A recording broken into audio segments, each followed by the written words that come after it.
Assalamualaikum warahmatullahi wabarakatuh. Masih di bab transformasi ya. Pertemuan kemarin sudah kita diskusikan untuk yang pertama tentang refleksi, kemudian tentang translasi, dan untuk kali ini khusus membahas tentang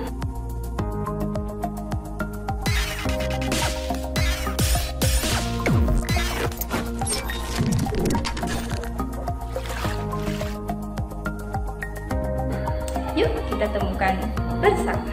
Langsung misal di sini ada titik 5,2 akan dirotasikan sejauh 90 derajat. Sejauh 90 derajat itu arahnya ke kiri, berlawanan jarum jam. Nah, berarti kalau titiknya di sini nanti arahnya ke sana ya, ke kiri ya. Langkah pertama setelah ditentukan titiknya, tarik garis titik dari 0,0 ke titik sini, gitu ya. Ke titik A5,2. Langkah berikutnya, dari kertas yang sudah disiapkan kemarin, pastikan kertas itu siku-siku ya. Letakkan di sini. Nah, pastikan ini siku-siku. Kemudian garis dari titik 0,0 ini ke sana. Menyesuaikan, gitu ya. Selanjutnya, ukur dari titik O ke A ini sama dengan dari O ke bayangannya sini. Bisa pakai penggaris panjang langsung diukur, bisa pakai busur atau pakai jangka gitu ya. Coba saya pakai busur dulu. Nah, di sini letaknya. Jadi awalnya dari 5,2 ini terus sejauh 90 derajat. Nah, disinilah titiknya. Titik hasil rotasi sejauh 90 derajat. Nah, ternyata di titik negatif 2,5. Jadi inilah bayangannya gitu ya. Nah, selanjutnya bagaimana kalau nanti dirotasi sejauh negatif 270. Nah, nanti karena dirotasi sejauh negatif 270, maka nanti arahnya berlawanan dengan yang tadi. Nah, berarti arahnya dari titik A ini nanti ke bawah sini ke kanan, arahnya berlawanan. Nah, ketemunya di titik yang sama, di negatif 2,5. Jadi kesimpulannya adalah suatu titik jika dirotasikan terhadap 90 derajat ataupun negatif 270 hasilnya adalah sama. Gitu ya. Oke, sekarang mau merotasikan titik A5,2 ini sejauh negatif 90 derajat. Nah, caranya sama. Letakkan titiknya, kemudian tarik dari titik 0 ke A. Kemudian letakkan kertas yang sudah disiapkan kemarin ya. Nah, kalau kemarin yang 90 kan arahnya di atas. Sekarang negatif 90 arahnya di bawah sini karena berlawanan dengan jarum jam. Kemudian tarik garis dari titik 0,0 sejajar dengan yang siku-siku ini, gitu ya. Udah, kemudian tentukan bayangan dari titik A5,2 ini di sini. Caranya sama, bisa dengan menggunakan penggaris, ukur dari 0 ke A berapa, kemudian sama caranya dengan dari 0 ke bayangannya di sini.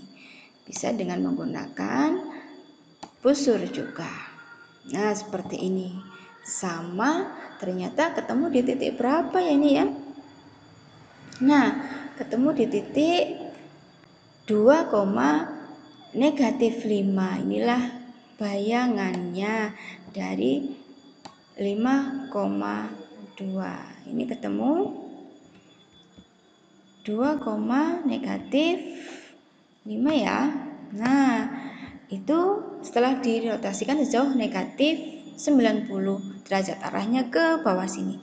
Selanjutnya bagaimana kalau dirotasikan sejauh 270 derajat titik A ini? Nah, kalau dirotasikan sejauh 270 derajat berarti dari titik A 5, ini arahnya ke kiri ya, karena negatif.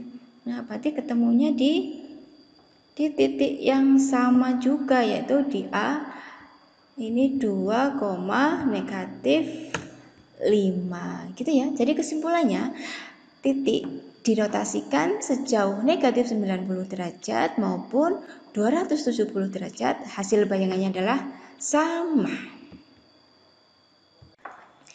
Nah, sekarang mau merotasikan titik A 5,2 sejauh 180 derajat. Nah, berarti arahnya berlawanan jarum jam, berarti ke kiri ke sini ya. Nah, langkah pertama tentukan titiknya, kemudian langsung buat garis lurus melalui titik 0,0 dan titik A. Nah, teruskan saja lurus karena akan membentuk sudut 180.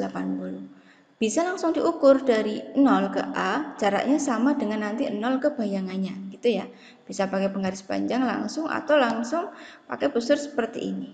Nah, disinilah letak bayangan setelah dirotasikan sejauh 180 derajat. Di sini ketemu negatif 5, negatif 2 ya. Nah, bagaimana kalau nanti dirotasikan sejauh negatif 180? Nah, berarti dari sini arahnya searah jarum jam alias ke bawah sini. Gitu ya. Jadi nanti ketemunya di titik yang sama. Nah, kalau dibuat nanti akan seperti ini. Ini arahnya ke bawah sini ya. Nah, ketemunya di negatif 5,2, arahnya ke bawah. Gitu ya. Jadi kesimpulannya, kalau titik dirotasikan sejauh 180 derajat ataupun negatif 180 derajat, hasil bayangannya adalah sama. Oke ya. Yuk, sekarang kita analisis dari titik-titik percobaan yang sudah dicoba bersama ya. Nah, kemarin sudah dicoba adalah titiknya A, 5,2, kemudian hasilnya adalah negatif 2,5. Nah, perhatikan, kalau posisi di sini adalah X, Y, nah, bayangannya menjadi 5 adalah X ya, di sini X. Kemudian Y, 2. Tetapi di sini ada negatifnya. Nah, berarti hasilnya adalah negatif Y, X. Begitu juga dengan ini. Ini X, Y, X-nya negatif 4, ini X ya. Kemudian Y-nya di sini 3, di sini menjadi negatif 3 alias negatif Y. Nah, dari kasus ini bisa disimpulkan bahwa suatu titik X, Y dirotasikan baik 90 derajat ataupun negatif 270 derajat, hasil bayangannya adalah negatif Y, X, gitu ya. Nah, sekarang untuk yang rotasi negatif 90 derajat dan 270, hasilnya adalah untuk A 5,2 hasilnya 2,5. Ini X, Y, kemudian di sini 5 sebagai X. Nah, berarti ada negatifnya, negatif X. Y-nya tetap. Nah, berarti hasilnya adalah Y, negatif X. Bagaimana kalau yang B negatif 3,3, negatif 4,3, hasilnya adalah ini X, ini Y-nya 3, berarti di sini Y ya. Di sini berarti 4, di sini adalah negatif 4 punya X, di sini 4, berarti di sini negatif X, gitu ya. Nah, dari sini dapat disimpulkan bahwa jika titik X, Y misal dirotasikan sejauh negatif 90 derajat ataupun 270, hasil rotasinya adalah Y, negatif X, gitu ya. Nah, yang ketiga, jika titik A 5,2 dirotasikan baik terhadap 180 derajat ataupun negatif 180 derajat, hasilnya adalah negatif 5, negatif 2. Ini X, Y. X, Y. Oh, di sini berarti negatif X, negatif Y. Gitu ya. Untuk contoh kedua menjadi, nah, di sini X, Y. X-nya negatif 4. Di sini menjadi 4. Berarti menjadi negatif X. Gitu ya. Negatif Y. Nah, kesimpulannya apa? Jika suatu titik X, Y dirotasikan sejauh 180 ataupun 180 ya ini ya.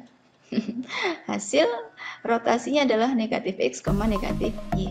Nah, inilah kesimpulan dari praktik yang sudah kita laksanakan. Gitu ya. Dan rumus ini juga nanti sebagai dasar untuk merotasi bangun datar seperti segitiga, trapesium, persegi, dan masih banyak lagi. Jadi dasarnya sudah pakai rumus yang ini. Nah, kita cukup untuk pertemuan kali ini tentang rotasi. Sudah menemukan rumus. Tetap semangat ya, tetap semangat belajar dan tetap jaga kesehatan. Assalamualaikum warahmatullahi wabarakatuh. See you.